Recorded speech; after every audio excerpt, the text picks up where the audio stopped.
Hello everyone, how are you all? Today we are going to discuss the topic Salt March.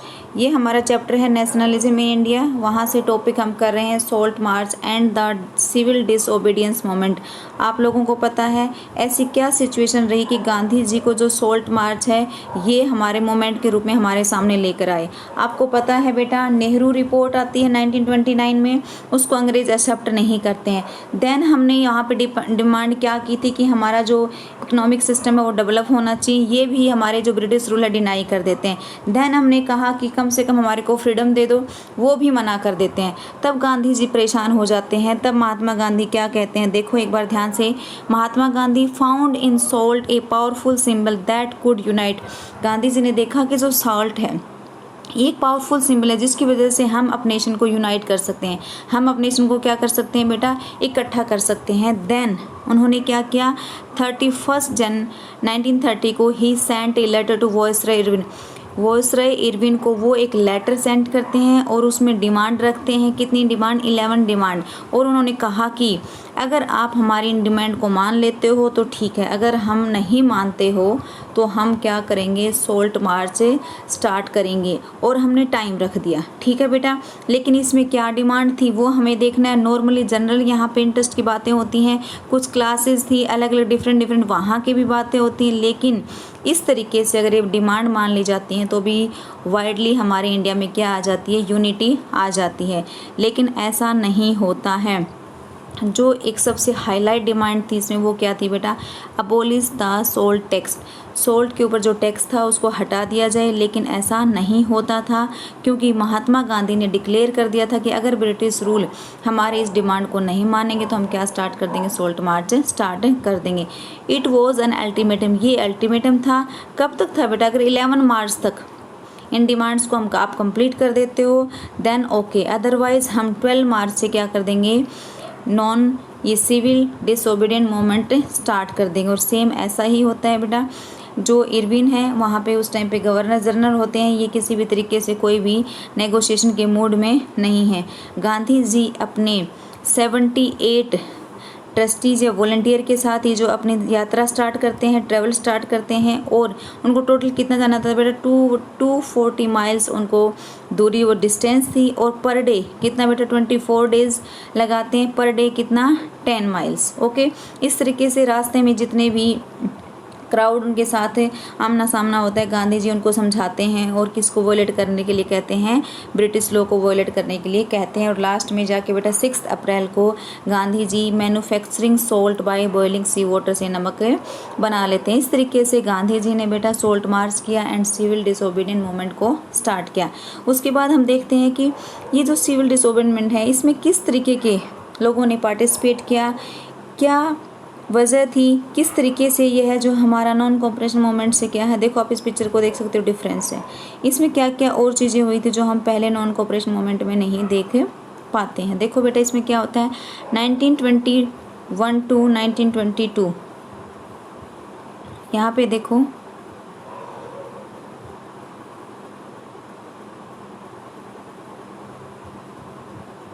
Okay.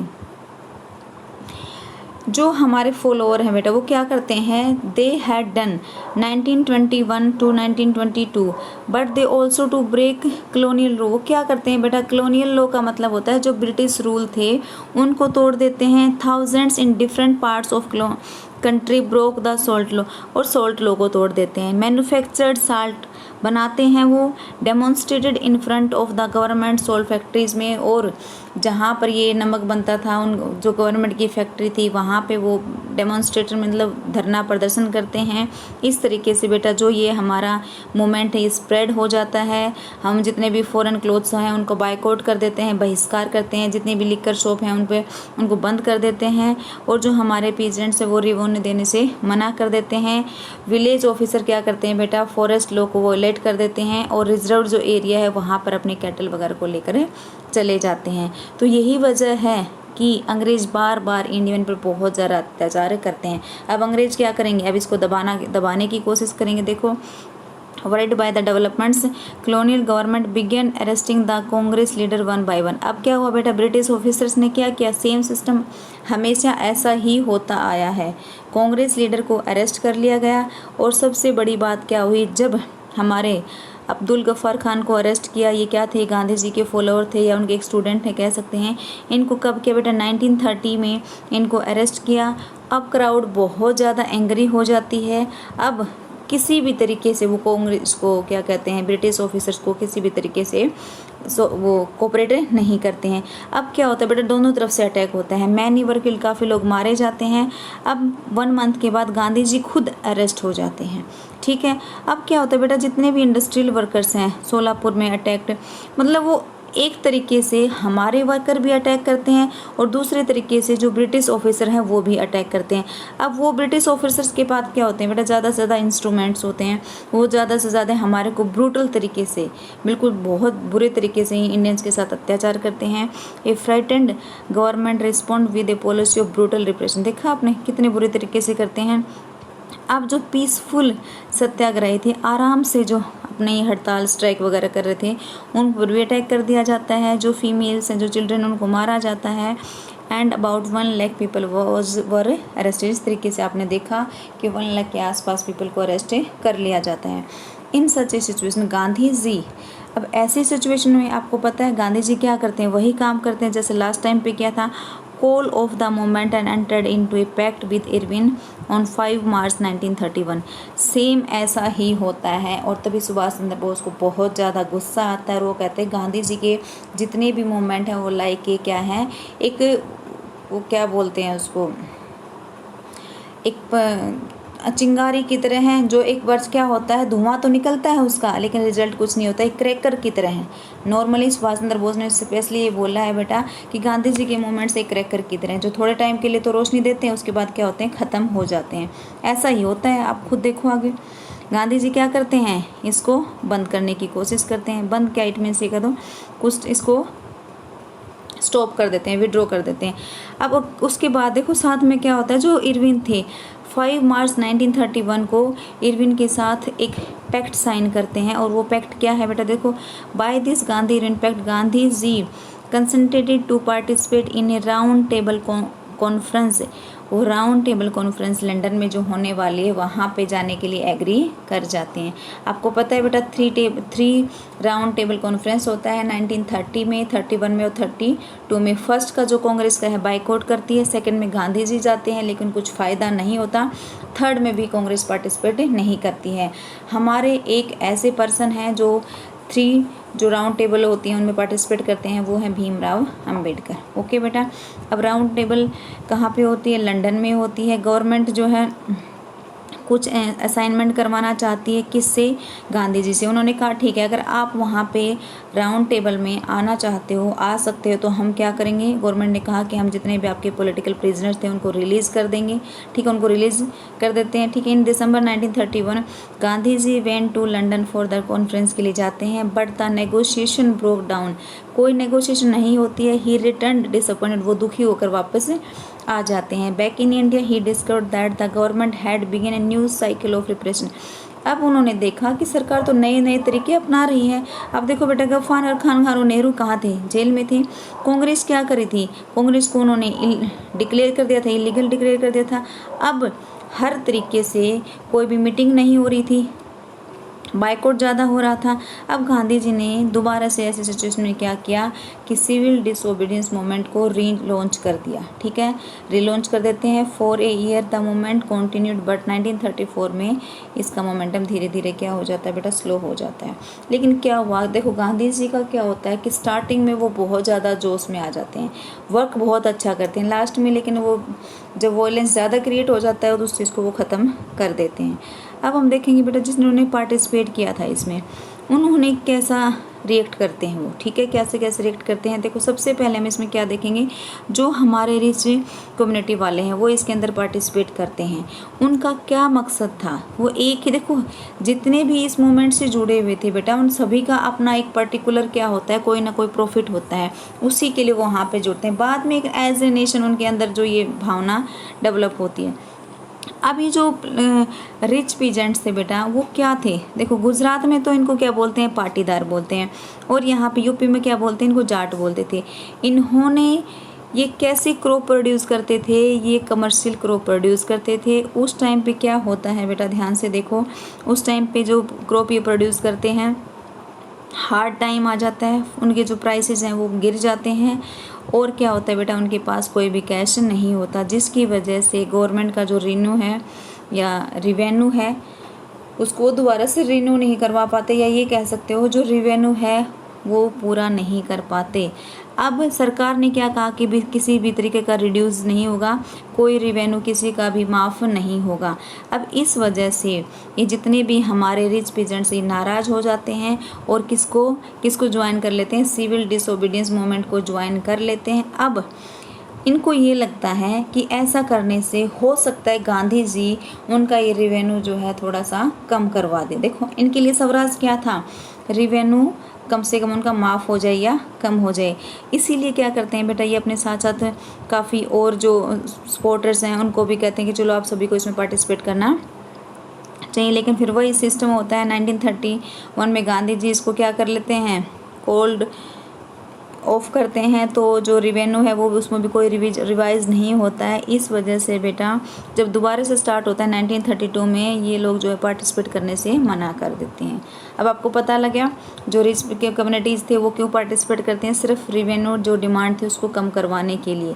Second हमने देखा बेटा, वैसे समझ लो जो पुअर पीजेंट्री थी वो भी यहाँ पे पार्टिसिपेट करना चाहते हैं या पार्टिसिपेट उन्होंने किया, लेकिन उनका मकसद क्या है, उनका मकसद सिर्फ ये नहीं है कि जो रिवेन्यू डिमांड है उसको कम किया जाए। वो क्या चाहते हैं, देखो छोटे छोटे किसान हैं, वो कोई ज़मीन को लेकर कल्टीवेट करते हैं। अब वो कल्टीवेट करते हैं, ठीक है, कई बार क्या होता है बेटा, अगर मान लो बार बार फेमाइन आते हैं, सूखा आ जाता है, बहुत ज़्यादा बारिश आ जाती है तो उनकी फसल ख़राब हो जाती है, तो जो ये लैंडलॉर्ड्स हैं उनको रेंट नहीं दे पाते, तो वो ये चाहते हैं कि उनका रेंट माफ़ कर दिया जाए या एटलीस्ट थोड़ा सा कम कर दिया जाए, इसलिए वो इसके अंदर क्या होते हैं, शामिल होते हैं। लेकिन अब प्रॉब्लम यहाँ पे क्या क्रिएट होती है कि ये देखो जो रिच पीजेंट थे वो क्या करते थे, वो रिवेन्यू कम करवाना चाहते थे, लेकिन जो हमारे पुअर पीजेंट्री थे ये रेंट कम करवाना चाहती थी, क्योंकि रेंट किनको देती थी, इन्हीं को तो रेंट देती है। अब कांग्रेस क्या चाहती है, कांग्रेस कभी नहीं चाहती कि जो हमारे रिच पीपल हैं वो हमारे से नाराज़ हो जाए, इसलिए इनको जो ये पुअर पीजेंट्री क्लास है इनको जो कांग्रेस है वो सपोर्ट नहीं करती है, क्योंकि उसको ये डर रहता है कि अगर उन्होंने ये किया तो जो उनके लैंडलॉर्ड्स हैं वो नाराज़ हो जाएंगे। इसी तरीके से जो रिलेशनशिप है between the poor peasantry Congress के साथ वो हमेशा ही अनसर्टेन रहता है। ऐसा कांग्रेस खुद करती है, कांग्रेस में कभी भी जो लोअर पीपल हैं उनके बारे में कभी भी नहीं सोचा गया। ओके एवरीवन, अब आप देखो what about the business class. ये जो बिजनेस क्लास है इनका क्या चक्कर है अभी, ये क्यों कैसे रिलेट करते हैं सिविल डिसोबीडियंस से during the first world war. अच्छा, अब इनका भी देखो क्या सिस्टम है। फर्स्ट वर्ल्ड वॉर होता है हमारा कब बेटा, 1914 से स्टार्ट होता है और 1918 के अबाउट में ये ख़त्म हो जाता है। अब क्या होता है बेटा, फर्स्ट वर्ल्ड वॉर में जो इंडियन मर्चेंट हैं हमारे और जो इंडस्ट्रियलिस्ट हैं वो काफ़ी ह्यूज प्रॉफिट कमाते हैं, काफ़ी पावरफुल बन जाते हैं अपने बिजनेस को बढ़ाने के लिए, और जो कॉलोनियल पॉलिसी थी उसके अगेंस्ट जाना चाहते थे, क्योंकि यहाँ पे खुद का ही जो कोई भी सामान था प्रोड्यूस करना चाहते थे। ये चाहते थे कि हमारी जो रुपीज़ है वो स्टर्लिंग के रेशो में कन्वर्ट कर दी जाए। अब ये क्या चाहते हैं, ये अपने बिज़नेस को बढ़ाने के लिए 2 कमेटी या ऑर्गेनाइजेशन सेटअप कर लेते हैं। फर्स्ट कब करते हैं बेटा, देख लो 1920 में करते हैं, Indian industrial and commercial Congress, ठीक है। उसके बाद वो फिक्की करते हैं 1927 में। इनका भी एक ही मकसद है, मैक्सिमम जो नंबर ऑफ प्रोडक्शन है वो इंडिया में होने चाहिए, क्योंकि ये जो फॉरेन गुड्स है उसका भी क्या करते हैं, बायकॉट करते हैं। अब जो इनके जो लीडर हैं, जो नेता हैं वो कौन है बेटा, हमारे ये पुरुषोत्तम दास ठाकुर दास एंड GD बिरला है, ठीक है। ये क्या चाहते थे कि इंडिया के ऊपर जो ये हमारा कॉलोनियल कंट्रोल है ये कम हो जाए, ठीक है। इसलिए इन्होंने क्या किया बेटा, जो सिविल डिसोबीडियंस मूवमेंट था उसको काफ़ी सपोर्ट किया, और जब ये फर्स्ट टाइम लॉन्च हुआ था, ठीक है। और इन्होंने फाइनेंशियली भी हेल्प की, और इन्होंने इम्पोर्टेंट गुड्स को जो फॉरेन से थे उनको बाइकआउट कर दिया। अब मोर बिजनेसमैन केम टू स्वराज। अब ये क्या चाहते थे कि स्वराज क्या है, इन्होंने देखा कि स्वराज आ जाएगा तब क्या होगा बेटा, जो कॉलोनियल रिस्ट्रिक्शंस हैं ऑन बिजनेस पे वो लंबे समय तक नहीं रहेंगी। Trade and industry would flourish without constraint, और हमारा जो ट्रेड है और जो इंडस्ट्री है वो काफ़ी फ्लोरिश होती चली जाएगी। But after the failure of round table conference business groups were no longer uniformly enthusiastic. लेकिन लास्ट में क्या होता है बेटा, जब फर्स्ट सेकंड वाली जो राउंड टेबल कॉन्फ्रेंस होती है वहाँ पर किसी भी तरीके का कोई अच्छा रिस्पांस नहीं आता है, तो ये भी क्या हो जाते हैं, डिमोरलाइज हो जाते हैं। अब इनको पता लग जाता है कि हमारे को कोई फ़ायदा नहीं होने वाला है इस मोमेंट में शामिल होने से। ठीक है बेटा, उसके बाद थोड़ा सा हम इंडस्ट्रियल वर्कर की क्लास के बारे में पढ़ेंगे। ये बहुत ज़्यादा पार्टिसिपेट नहीं करते हैं, कहाँ को छोड़कर, सिर्फ नागपुर को। ठीक है, इनका ये मानना था कि अगर इनमें मतलब इसमें मेन दो तरीके के क्लासेस हमारे सामने आती है, एक तो थोड़ा सा रिच आता है, एक थोड़ा पुअर आता है। इनमें हमेशा से क्या रहता है कि थोड़ा सा गैप रहता है बेटा, क्योंकि जो सिविल डिसोबीडिएंट मूवमेंट है इसमें कुछ पुअर टाइप के लोग भी शामिल होते हैं। वो क्यों होते हैं, क्योंकि वो गांधी के प्रोग्राम से, गांधी से ज़्यादा प्रभावित होते हैं, वही बायकॉट करते हैं, जितने भी लो वेजेस के खिलाफ जाते हैं, पुअर कंडीशन होती है जहाँ पे वर्क करते हैं। ठीक है, इस तरीके के जो रेलवे वर्कर्स हैं हड़ताल कर देते हैं, कब बेटा 1930s में। फिर ये डॉक वर्कर भी करते हैं 1932 में। ठीक है, थाउजेंड्स वर्कर्स जो है छोटा नागपुर माइंस में गांधी की कैप पहन कर पार्टिसिपेट करते हैं। रेलवेज वर्कर सब कुछ सेम। देखो बार बार ये चीज़ें रिपीट होती रहेंगी इस चैप्टर में नेशनलिज्म में, कि लोग जो है बार बार बाइकआउट करते हैं। अब गांधी जी इस तरीके का जो ये काम कर रहे हैं, जो पीजेंट्री वर्क है, इसको बहुत ज़्यादा सपोर्ट नहीं करते हैं। गांधी जी तो करते हैं, लेकिन जो कांग्रेस के बाकी लीडर हैं बेटा वो नहीं करते हैं, क्योंकि उनका वही मेन मकसद होता है कि अगर इंडस्ट्रियलिस्ट नाराज़ हो गए तो वो क्या करेंगे, गांधी जी क्या कर सकते हैं। अब हमारी कांग्रेस की सरकार उस टाइम पे, सरकार तो क्या ये कह सकते हो, वो भी अंडर कंट्रोल थी किसके, ब्रिटिश रूल के। अब हम देखते हैं बेटा, another important feature of civil disobedience movement was the large scale participation of women.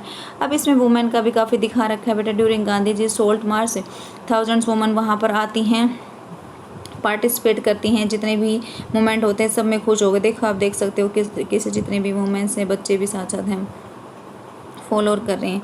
लेकिन गांधी जी एक बात कहते हैं, यहाँ पे ध्यान से सुनो, गांधी जी क्या कहते हैं कि वुमेन हैं, ठीक है, देखो वो काफ़ी कुछ कोऑपरेट करती हैं, जेल में भी जाती हैं, और जो अर्बन एरिया है बेटा वहाँ पे हाई कास्ट वाली फैमिलीज से आती हैं, और जो रूरल एरिया है वहाँ पे क्या आती हैं बेटा, वहाँ से भी रिच पेजेंट्स वाले घरों से वो आती है। इट मीन्स हर टाइप की फीमेल जो वहाँ पे पार्टिसिपेट करती हैं। लेकिन गांधी जी क्या कहते हैं, जिस तरीके से मूवमेंट में शामिल हो रहे हैं इसका मतलब ये नहीं है कि इनकी जो अपने घरों में जो सिचुएशन है वो चेंज हो जाएगी, नहीं, ऐसा नहीं है। गांधी जी क्या कहते हैं यहाँ पर देखो, Gandhi ji was convinced that it was the duty of women to look after the home and hearth का मतलब होता है बेटा वो घर की देखभाल करे, चूल्हा चाकी करे, ठीक है, गुड मदर बने, वाइफ बने, ये भाई ये काम तो करना ही है। देखो women it's a different part, भी वुमेन को जो चीज़ें हैं वो गुड मदर है, वाइफ है, उसको करनी पड़ेगी। इस तरीके से जो कांग्रेस वाले हैं वो हमेशा रिलेक्टेंट बेटा मतलब ज़्यादा खुश नहीं होते थे कि वुमेन जो है किसी भी पोजीशन को बार बार या किसी भी अथॉरिटी को लगे। वो सिर्फ क्या चाहते थे, सिम्बॉलिक तरीके से उनकी प्रेजेंस होनी चाहिए। अब हमने यहाँ पे देखा है बेटा कि कुछ लिमिटेशंस भी थी। ऐसी क्या लिमिटेशन थी, कौन सा ऐसा क्लास है जो यहाँ पे पार्टिसिपेट नहीं करता है। तो हमने क्या देखा बेटा, अनटचेबल्स। जो अनटचेबल वर्ड है ये इसमें पार्टिसिपेट नहीं करते हैं। इसके पीछे क्या कारण है, देखो in 1930s had begun to call, ये अपने आप को बेटा क्या कहना, खुद ही दलित और ओप्रेस्ड कहते भी हमारे ऊपर अत्याचार होता है। कांग्रेस ज़्यादा इनकी तरफ ध्यान नहीं दे पाती है, क्योंकि कांग्रेस किसको मानती है बेटा, जो हाई कास्ट हिंदूज़ हैं, जो सनातनी हैं, उनको फॉलो करती हैं।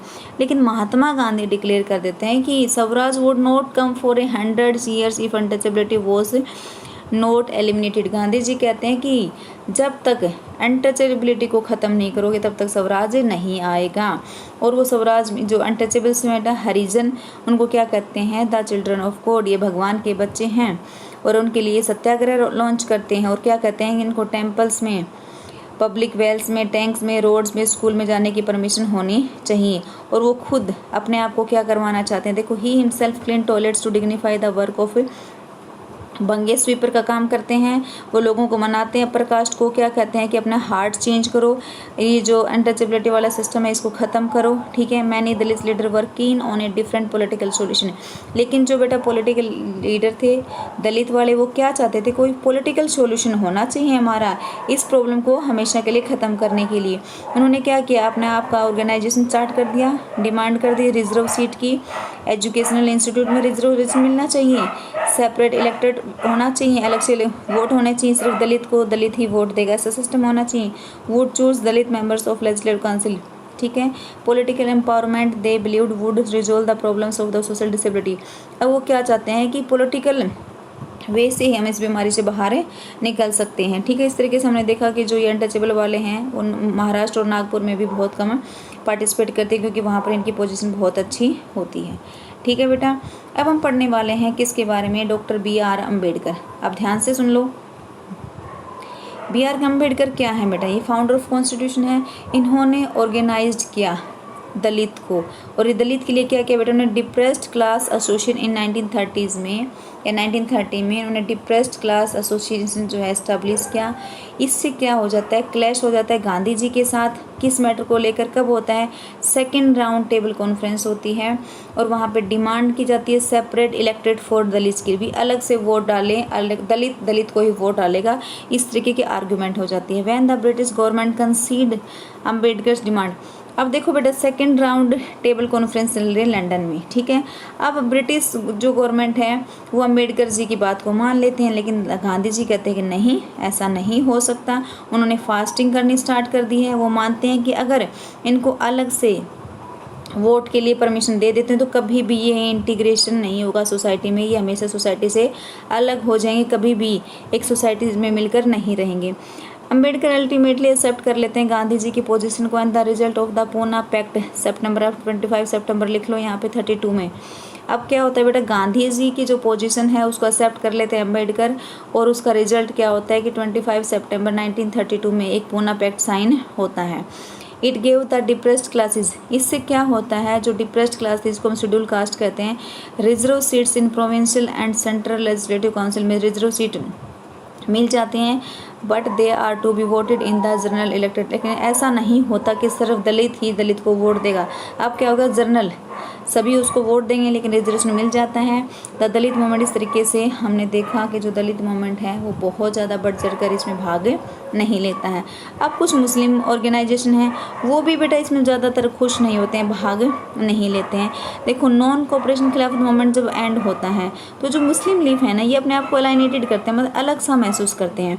फ्रॉम द 1920s के मिड में बेटा कांग्रेस क्या चाहती है, वो ज़्यादा से ज़्यादा एसोसिएट हो जाती है किसके साथ, हिंदू महासभा के साथ। इस वजह से हिंदू और मुस्लिम के जो रिलेशनशिप है बेटा वो ख़राब होने लग जाते हैं। दोनों मुस्लिम एंड हिंदू दोनों कम्युनिटी क्या करते हैं बेटा, अपने अपने प्रोसेसन, अपने अपने जुलूस निकालते हैं अपने धर्म के। मिलिटेंट फर्वर का मतलब होता है कि उग्रवादी तरीके से ये अपने आप उत्साहित तरीके से एक रैली निकालते हैं। उसमें क्या होता है, जिससे क्लैश हो जाता है किसमें, दोनों में, हिंदू और मुस्लिम में, और ये कभी भी बाद में ख़त्म नहीं हो पाता है। लेकिन बेटा Congress and Muslim League made efforts to renegotiate, ये दोबारा से कोशिश होने की कोशिश करते हैं भी चलो अब ठीक हो जाए, कम से कम एटलीस्ट अंग्रेज़ों के खिलाफ तुम इकट्ठे होकर लड़ सकते हैं। इन 1927 में ऐसी उम्मीद है कि इकट्ठे हो सकते हैं। मेन प्रॉब्लम क्या है, डिफरेंसेस क्या है बेटा, फ्यूचर में जो असेंबली के इलेक्शन होने वाले हैं वहाँ पे। अब आते हैं हमारे मोहम्मद अली जिन्ना। अब ध्यान से देख लो, मोहम्मद अली जिन्ना क्या कहते हैं कि हम मुस्लिम लीग का लीडर होता है कि हम इस डिमांड को जो सेपरेट इलेक्टोरेट वाली है इसको हम क्या कर देते हैं, गिव अप कर देते हैं। लेकिन हमारे को क्या चाहिए, सेंट्रल असेंबली, और जो हमारी ये सेंट्रल असेंबली में और दूसरी जहाँ पर हमारा खुद का ज़्यादा से ज़्यादा पॉपुलेशन है वहाँ पे हमारे को क्या चाहिए, रिजर्वेशन चाहिए। लेकिन देखो नेगोशिएशन होती है, बातचीत चल रही होती है, लेकिन 1928 में कॉन्फ्रेंस होती है, वहाँ पर M.R. जायकर हैं जो हिंदू महासभा के लीडर हैं, वो मना कर देते हैं कि नहीं आपको ये नहीं मिलेगा, ठीक है। इस तरीके से हमने देखा बेटा जो सिविल डिसओबीडियंट मूवमेंट है started, that was the atmosphere of the suspension and distrust between the two communities। वो कहते हैं जब ये स्टार्ट होता है तब दो टू कम्युनिटीज़ हैं हमारी, हिंदू एंड मुस्लिम, दोनों में बहुत ज़्यादा प्यार प्रेम नहीं होता है। अलाइनेशन मतलब अलग हो जाता है कौन, हमारा मुस्लिम वर्ग, और वो क्या कहता है कि हमारे को इस तरह का कोई स्ट्रगल नहीं करना है। और जितने भी मुस्लिम लीडर्स हैं बेटा वो क्या मानते हैं, उनको एक ही मानना था, बार बार एक ही मानना है कि जो हम यहाँ पर माइनॉरिटी की तरह हमारे को ट्रीट किया जाएगा, और माइनॉरिटी की वजह से हमारे जितने भी कल्चर हैं, आइडेंटिटी है, वो सब मर्ज कर दी जाएगी किसमें, हिंदू के साथ, हिंदू मेजोरिटी के साथ, इसलिए वो इसको सपोर्ट नहीं करते हैं। ठीक है बेटा, अब देखेंगे सेंस ऑफ कलेक्टिव बिलोंगिंग भी, ऐसा क्या हुआ लोगों के अंदर ये लगा कि हम सब एक हैं, हमारी पॉलिटिकल, इकोनॉमिक, सोशल जो बैकग्राउंड है वो हमारा एक ही है, ऐसा क्या होता है। गांधी जी हैरान हैं कि लोगों के अंदर क्या होता है कि बार बार रुक रुक के फीलिंग आती है अपनी कहाँ, नेशन के लिए। अब नेशनलिज्म स्प्रेड व्हेन, वो कहते हैं कि नेशनलिज्म क्या हो जाता है बेटा, स्प्रेड हो जाता है, और वो बिलीव नहीं कर पाते कि एकदम से क्या होता है, कि उनको फील होता है they are all part of the same nation when they discover same unity, that जब उनको ये लगता है कि हाँ हम तो सारे इकट्ठे हैं, ऐसा क्या होता है। अब बताते हैं कि डिफरेंट डिफरेंट कम्युनिटीज़ हैं, ग्रुप्स हैं, उन सबको सेम फीलिंग आती है, किस वजह से आती है, देखो कल्चरल प्रोसेस से, जिसमें वो क्या देखते हैं, देखो हिस्ट्री एंड फिक्शन, ठीक है, ये फोकलोर है, एक सॉन्ग है, इनसे भी हमारे को पता लगता है कि हमारे अंदर क्या है, नेशनलिज्म की भावना आती है। अब हम चैप्टर में देखेंगे बेटा एक बहुत ही अच्छा कॉन्सेप्ट दिखाया गया है, look at this picture. Bharat माता रविंद्रनाथ टैगोर ने 905 में इसको बनाया था, देखो कितनी सुंदर है। इस पिक्चर से भी पता क्या दिखाया गया, इस पिक्चर में मेन चीज़ देखो क्या है, इसको भी नेशनलिज्म का क्या सिंबल दिखाया गया है। ठीक है, इसको देखने से हमें यूँ लगता है, देखो जैसे हम मंदिर को देखते हैं तो हमारे को देवी देवता की याद आती है, माँ बाप को देखते हैं तो हमारे को क्या लगता है, राष्ट्र नेशनलिज्म की भावना आती है। इसी तरीके से इस जो ये भारत माता है, इसको किसने बनाया था, ध्यान से देख लो। The image was first created by Bankim Chandra Chattopadhyay. ठीक है, इन द 1870s में ही रोड वंदे मातरम लिखता है as a hymn to the motherland. Hymn होता है बेटा एक सॉन्ग होता है जो किसी की प्रेज में गाया जाता है। बाद में जो आनंद बंट उपन्यास है वहाँ पे इसको इंक्लूड कर देता है। 1905 में स्वदेशी जो मूवमेंट होता है वहाँ पे उस इस सॉन्ग को काफ़ी गाया जाता है। अब निंद्रनाथ हैं, बाद में क्या करते हैं, भारत माता की जो पिक्चर को पेंट करते हैं। उसके बाद बेटा काफ़ी और आते हैं जो इस तरीके की पिक्चर्स को बनाते हैं। और devotion to the mothers figure, लोगों में नेशनलिज्म की भावना आती है। अब हमने देखा ना बेटा किस तरीके से एक भारत माता की इमेज से भी लोगों के अंदर नेशनलिज्म की भावना आती है। अब ideas of nationalism also develop through a movement to revive Indian folklore होते हैं ना, पुराने टाइम की जो लोक कथाएं होती हैं, वो कहते हैं कि लोगों को इन कथाओं से भी अच्छा लगने लगा। जो नेशनलिस्ट थे हमारे, वो क्या है, गाँव में जा कर इनको इकट्ठा करने लगे, इनको सुनने लगे। उनको इन पिक्चर से क्या लगता है कि पुराने कल्चर्स की उनको याद आती है, ट्रेडिशन की याद आती है, जो आज करप्ट हो गई हैं, डैमेज हो गई, किसके द्वारा, आउटसाइडर फोर्स के द्वारा। ठीक है, अब उनको लगता है कि हमें अपने इसको प्रिजर्व रखना चाहिए ताकि हम क्या कर सकें बेटा, sense of pride in one's past, हमारी पुरानी यादों को हम याद कर सकें। इसी तरीके से बेटा बंगाल में रविंद्रनाथ टैगोर खुद इस तरीके के बैलेड्स हैं, नर्सरी हैं, राइम्स हैं, मिथ्स हैं, इनको बारे में खुद सुनते हैं गांव में जाकर, मतलब अच्छा फील करते हैं कि हाँ ऐसा होना चाहिए। जवाहरलाल नेहरू की पिक्चर देख सकते हो माता के, आपको पता लग ही गया है। ठीक है, लास्ट में हम क्या कहना चाहेंगे बेटा, देखो मद्रास में थोड़ा सा सुन लो। यहाँ पे भी देखो फोक टेल्स के बारे में बात की गई है। एक मद्रास में नतेसा एक शास्त्री है, वो पब्लिश करते हैं अपने 4 वॉल्यूम्स। ठीक है, वो भी इसी के बारे में है। अब यहाँ पे क्या दिखाया गया है, as the national movement developed, national leader became more and more aware of such icons and symbols, के प्रति ज़्यादा से ज़्यादा अवेयर हो जाते हैं। अब बंगाल में देखो फर्स्ट टाइम पे हमारा एक ट्राइकलर फ्लैग जो है बनाया जाता है। अब वो कौन सा, ध्यान से देखो, red green and yellow first time बनता है। तब कब होता है बेटा, 1905 में बनता है। उसमें क्या है, उसमें दिखा रखा है कि 3 colours, red green and yellow. ठीक है, अब ये जो है ये किस चीज़ का सिंबल है, देखो ये it had 8 lotus representing 8 provinces of British India and crescent moon represent Hindu and Muslim. देखो हिंदू और मुस्लिम को जो सिंबल करता है वो कौन है बेटा, वो क्रिसेंट मून है। और जो 8 लोटस जो है वो क्या है, 8 स्टेट है उस टाइम के ब्रिटिश भारत के। ठीक है, उसके बाद बेटा 1921 में गांधी जी डिज़ाइन करते हैं स्वराज को, उसमें आपके वही है, रेड ग्रीन और वाइट कलर होता है, ठीक है। उसमें एक चरखे को शामिल कर लिया जाता है, वो किसको रिप्रेजेंट कर रहा है, Gandhian ideal of self help कर रहा है। इस तरीके से हमने देखा कि अगर जब भी कोई मूवमेंट होता है, अगर इसको फ्लैग को कैरी कर रखा है तो उसका मतलब ये है कि वो ब्रिटिश खिलाफ है, ब्रिटिश अंग्रेजों के खिलाफ है।